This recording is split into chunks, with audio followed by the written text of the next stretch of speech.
Dear students, welcome back. Odisha में JE का exam हुआ था 16 जुलाई को। प्री का रिजल्ट आने के बाद स्टूडेंट्स को बहुत ही कम टाइम दिया गया मेंस की प्रिपरेशन के लिए, और कुछ ही दिन बाद ये एग्जाम हो कैंसिल हो गया। अब ये एग्जाम फिर से होगा 3 सितंबर को।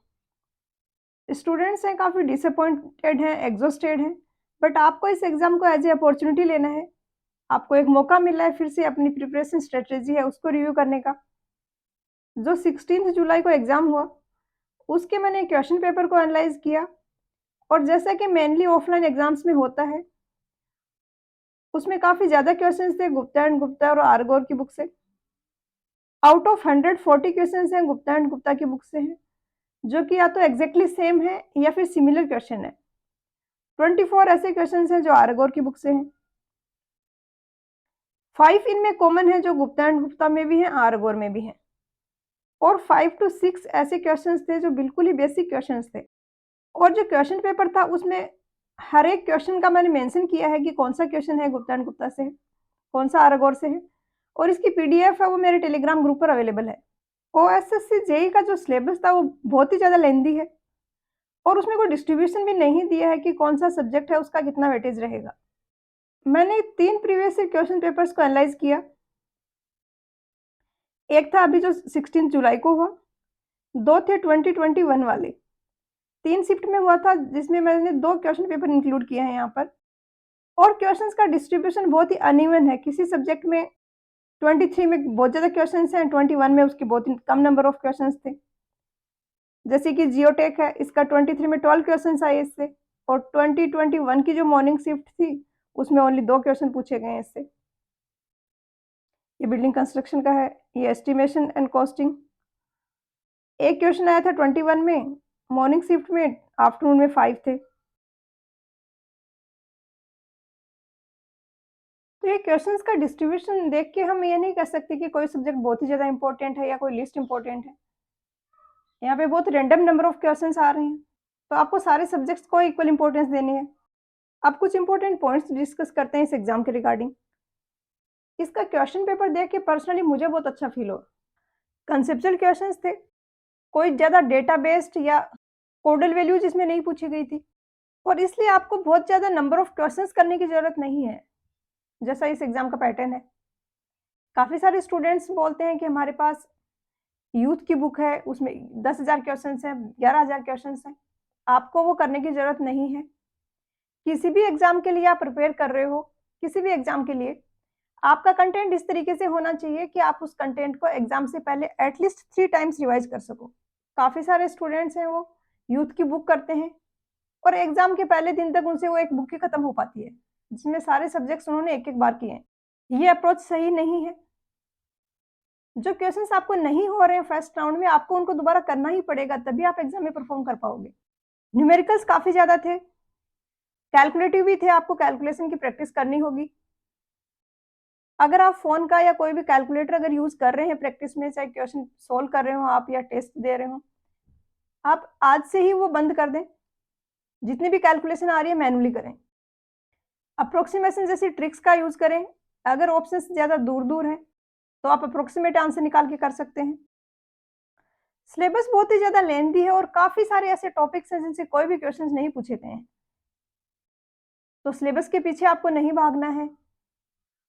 जनरली एडवाइस की जाती है कि आप सिलेबस को देखो, उसको पढ़ो, उसको कवर करो सारा, बट इस एग्ज़ाम के लिए एप्लीकेबल नहीं है। और जैसा कि हमने पहले डिस्कस किया कि बहुत ही रैंडम वेटेज रहा है सब्जेक्ट्स का, तो कोई भी सब्जेक्ट कम या ज़्यादा इंपॉर्टेंट नहीं है यहाँ पर। अब जैसे मैंने सोर्सेज़ का मेंशन किया, तो ऑब्वियसली आपको पता ही होगा कि मेरी एडवाइस आपको ये होगी कि आप गुप्ता एंड गुप्ता और आरगोर की बुक करो। बट जितने नंबर ऑफ क्वेश्चंस हैं और जितना कम टाइम है आपके पास, आप पूरा तो आई डोंट थिंक कवर कर सकते हो। आप अभी किस लेवल से स्टार्ट कर रहे हो, उसके अकॉर्डिंग आपको अपना कंटेंट डिसाइड करना है। शॉर्ट नोट्स हैं, बहुत ज़्यादा ज़रूरी हैं, और ये शॉर्ट नोट्स ऐसा नहीं होता कि आप किसी इंस्टीट्यूट के ले लो, आप किसी फ्रेंड के ले लो, क्योंकि हर एक स्टूडेंट्स के लिए कुछ पर्टिकुलर फॉर्मूले होते हैं, कुछ वैल्यूज़ होती हैं जो कि याद करना डिफ़िकल्ट होता है। तो वो सबके लिए सेम नहीं होती हैं। आपको अपने लिए शॉर्ट नोट्स बनाने हैं। आपको कौन-सी फॉर्मूला याद करने में दिक्कत आ रही है, 16 जुलाई वाले क्वेश्चन पेपर को एनालाइज करने के बाद ऑब्वियस सी बात है कि मैं आपको गुप्ता एंड गुप्ता और आरगोर की बुक ही सजेस्ट करूंगी। तो हम देखते हैं पहले कि कौन सी सब्जेक्ट के कितने कितने नंबर ऑफ क्वेश्चंस हैं इन बुक में। स्ट्रक्चरल मैकेनिक्स जिसमें सोम और ऐसे दोनों ही आते हैं।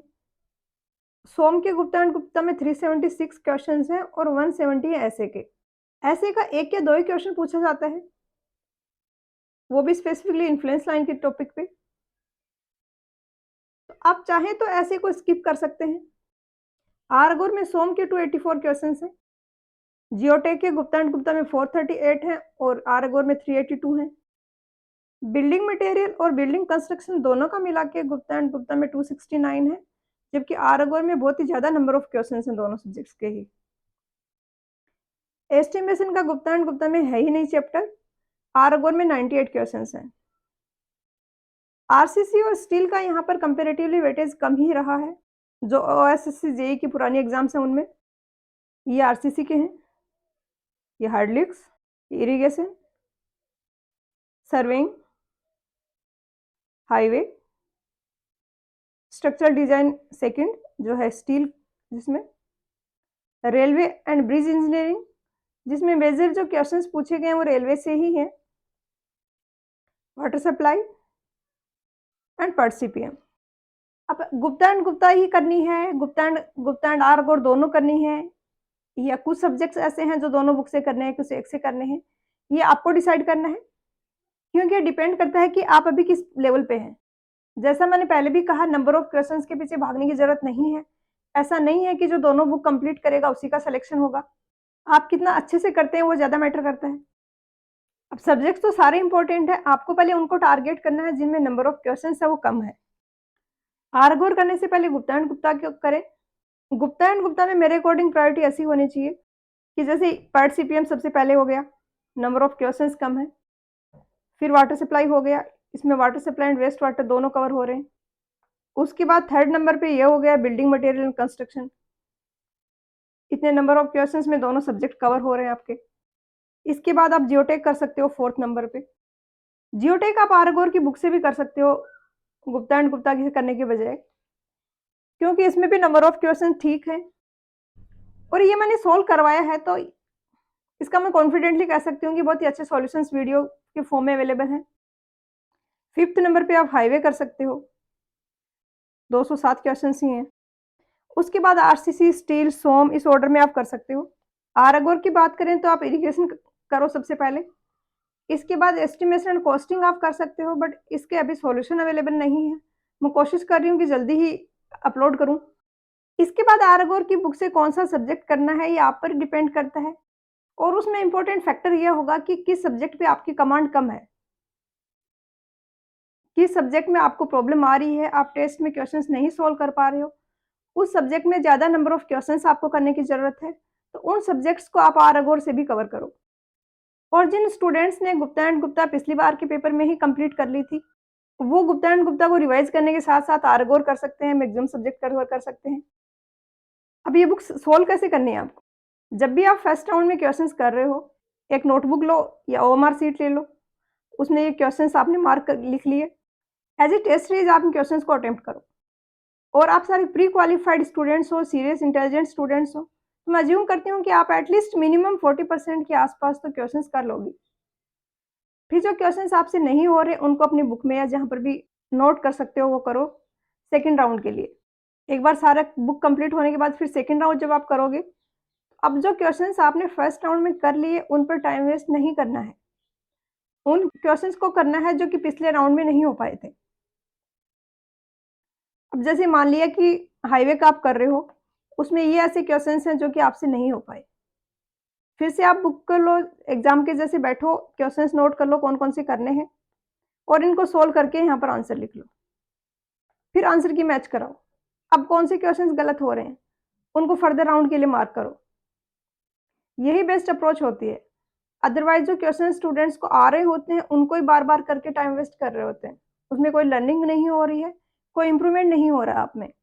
और कुछ ऐसे क्वेश्चंस भी होंगे, अराउंड 5 to 10 क्वेश्चंस हो सकते हैं, 10 to 15 भी हो सकते हैं, कुछ सब्जेक्ट आपको टफ लग रहे हैं उनमें, जो कि आपको बहुत ही ट्रबल कर रहे हैं। आपने फर्स्ट राउंड में बड़ी डिफिकल्टी से उनको समझा, सेकंड में फिर से नहीं हो रहे हैं, बहुत ज़्यादा टाइम कंज्यूम कर रहे हैं।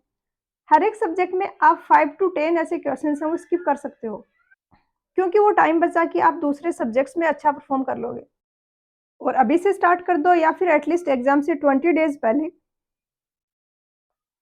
एक टेस्ट डेली का अटेम्प्ट करो।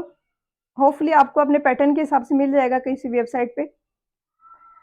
तो 2 आवर का डेली टेस्ट दो और उसको एनालाइज करो। वहां से आपको पता चलेगा कि कौन से टॉपिक्स के क्वेश्चन आप नहीं कर पा रहे हो, उन टॉपिक्स के एमसीक्यू सॉल्व करो।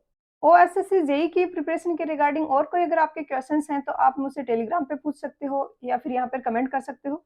एक और इम्पोर्टेंट पॉइंट है कि कैलकुलेटिव रहेगा पेपर, तो आप प्रैक्टिस करो कि जब भी आप टेस्ट दे रहे हो तो लिमिटेड स्पेस में ही रफ वर्क करो। ये छोटी-छोटी चीज़ें भी बहुत इंपॉर्टेंट हो जाती हैं एग्जाम में। ताकि आपको हैबिट बनेगी कि कितनी कम स्पेस में कैसे मैनेज करना है कैलकुलेशन। आप इस वीडियो तक पहुँचे हो, आप इस वीडियो को अगर फॉलो करोगे तो मैं 100% कह सकती हूँ कि आपका सिलेक्शन होगा। नंबर ऑफ सीट्स हैं वो बहुत ही ज़्यादा हैं और बहुत कम स्टूडेंट्स होते हैं जो कि प्रॉपर स्ट्रेटेजी के साथ प्रिपेयर कर पाते हैं। अराउंड 1 मंथ का टाइम है आपके पास। मन लगा के मेहनत कीजिए। इस 1 मंथ में आप कितना डेडिकेटेड रहते हैं, ये डिसाइड करेगा आपका आगे की लाइफ है वो कैसी होगी। एग्जाम के लिए ऑल द बेस्ट।